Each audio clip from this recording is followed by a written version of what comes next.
O Jean Paul falou, gente. Finalmente falou, saiu da casinha que ele estava, colocou ali a voz para todo mundo ouvir. Infelizmente, ele não tem uma voz tão bela quanto a Dona Hermes, só um pouquinho.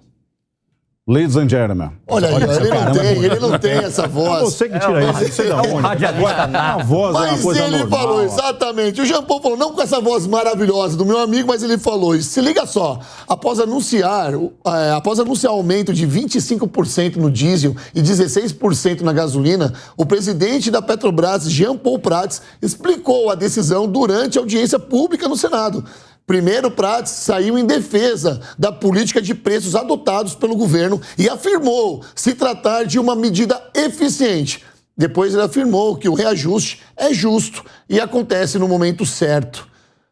Vamos ouvir? Presidente Lula, ministro, quem quer que seja, chega para nós e diz, olha, baixa aí, segura ali, faz isso, faz aquilo. Nós estamos comandando o processo como deve ser. Não adianta dizer, a Petrobras ontem ajustou e mesmo assim ficou defasado em relação ao preço do consultor tal, do centro não sei das quantas, da Bicom. Esses preços de referência não são os preços que a Petrobras pratica, não são os preços que a Petrobras precisa praticar para ter lucro. Rica Mello, meu querido amigo Rica Mello,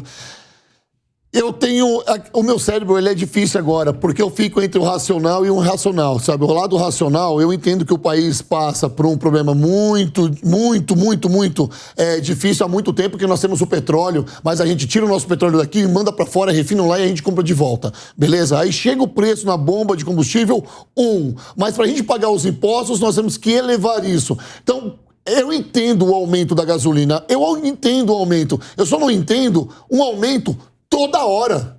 Será que não tem um plano político? É a variável do dólar, é a variável do petróleo. Por que aumenta tanto? Essa é a minha primeira pergunta. Pergunta de primeira série, tá? Para você, para todo mundo em casa entender. A pergunta que você quer fazer, eu vou fazer. Por que a gasolina, eu coloco diesel, coloco álcool nisso tudo, porque quando aumenta até a água que você coloca no seu radiador. Por que aumenta assim? De uma hora para outra, e aumentou esse mês, daqui 20 dias pode ter um outro aumento, daqui 30 dias pode ter outro aumento. Não tem uma política para isso?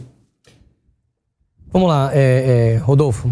Aumento de gasolina, até antes aqui do Jean Paul Prats, existia uma fórmula de aumento da gasolina, como você tá comentando aqui. E essa fórmula era pegar o preço internacional, entender o que estava acontecendo com o câmbio, com o dólar, e isso então... Como o dólar foi subindo, claro. O câmbio vai subindo. Eu queria que os meus amigos de mesa, cada um de vocês, elaborasse uma pergunta pra gente explorar o Rica aqui, tá? Economista, e vai falar muito bem sobre esse aumento e sobre a fala do Jean Paul, tá? Então, quando ele tá falando, eu vou abrir pra vocês perguntarem pra ele, tá bom? Desculpa, Rica, então, por favor. Lá. Então, o que acontece? Vamos ver como é que tá o câmbio, vamos ver como é que tá o preço internacional do petróleo, né, do combustível. Então, isso faz com que exista uma fórmula e aí a Petrobras vai aumentando ou vai diminuindo o preço de acordo com o mercado internacional. Essa, sinceramente, apesar de ser triste, eu coloco gasolina no meu carro, como muitos de nós aqui, sim, e o transporte público, e o valor da gasolina e do diesel também impacta no valor dos alimentos e tudo mais.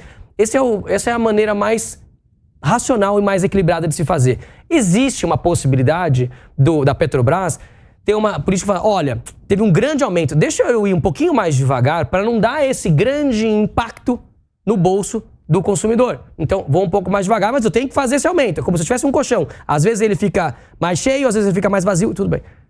Existia uma regra clara para acontecer isso. Quando entra o governo, só que o Lula faz na sua campanha, ele faz uma promessa dizendo, olha, nós vamos ter que controlar o preço do combustível, você vai ter um preço mais barato aí e tudo mais.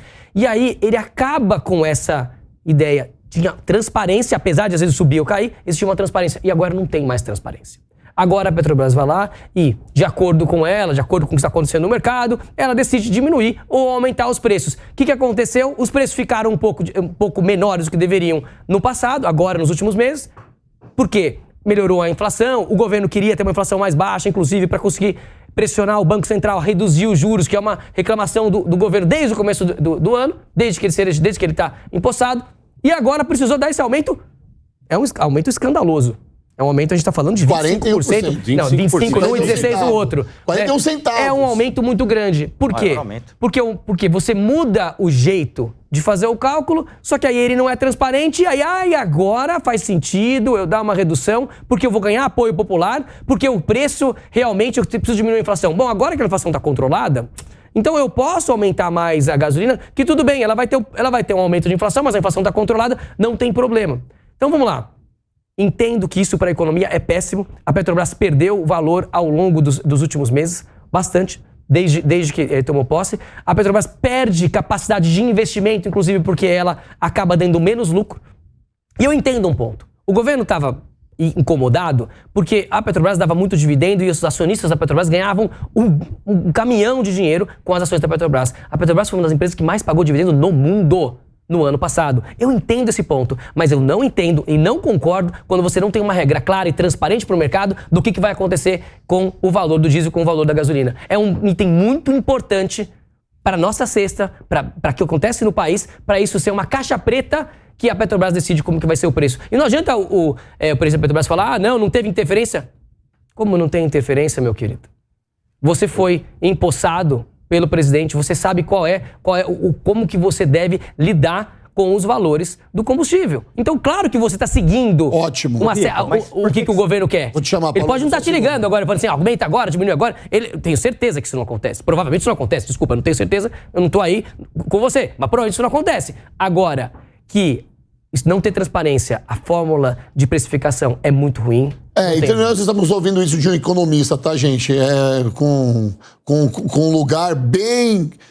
Com um lugar, não de lugar de fala, mas um lugar bem específico, né? Porque o cara sabe o que tá falando de verdade. Nós estamos especulando aqui. Delegado Palumbo, por favor. Eu ia perguntar se ele tem ideia, por que ele não segue essas regras que você falou? Você deu uma aula aqui. Primeiro, obrigado por dar essa aula. Por que ele não segue, na sua opinião, essas regras? E o que você acha que vai acontecer com isso a médio e longo prazo? Olha, ele não segue essas regras porque ele quer ter a flexibilidade de fazer o que ele quiser na hora que ele quiser. Agora eu preciso de apoio popular. Então, agora vamos reduzir um pouquinho. Não era a hora de fazer isso. E agora eu posso fazer um aumento. Então eu faço. Então ele ganha a flexibilidade de brincar um pouco com esses preços para ganhar apoio. Quando ele já tem um pouco de apoio, ele tem outras coisas, ele consegue ir lá e, ok, agora tem um aumento uma hora. Então, na verdade, de uma certa maneira, ele consegue jogar um pouco com os preços do Ele aposta na amnésia do brasileiro? Eu não sei se... Então, e tem um problema. Esse tipo de atitude, a gente sabe, a gente vê aqui acontecer em outros países e tudo mais. Isso é muito danoso para a empresa, isso é muito danoso para o mercado no médio e no longo prazo. Pode ser que no curto prazo, vamos lembrar do que aconteceu lá, governo Dilma. O preço da energia elétrica, não sei se vocês se lembram. Temos que reduzir o preço da energia elétrica. Foi lá e forçou as concessionárias a diminuir o preço da energia elétrica. A gente Temos paga... que guardar e sacar o vento. A gente paga essa conta. Ela tem que sacar a energia. A gente paga essa conta da energia elétrica até hoje. Por quê? As empresas comercializadoras de energia, geradoras de energia, elas têm contratos que foram firmados, inclusive com o governo, com as cessões e tudo mais. E esses contratos dizem qual é o nível de lucro que elas deveriam ter, né, que se chama TIR, que é a taxa interna de retorno. Tem lá uma taxa que quando elas não têm isso, elas vão lá e reclamam no governo, falam, a regra é subir só IGPM, subir PCA, você vai ter que subir mais aqui esse valor da energia, porque eu não estou conseguindo ter aquela rentabilidade que você me prometeu que teria quando eu assinei o contrato com você anos atrás. Então, a gente tem uma coisa, em um determinado momento, tem uma redução, nós ficamos contentes e felizes. Eu, como consumidor, quero pagar menos energia, quero pagar menos na gasolina, não tenho dúvida nenhuma.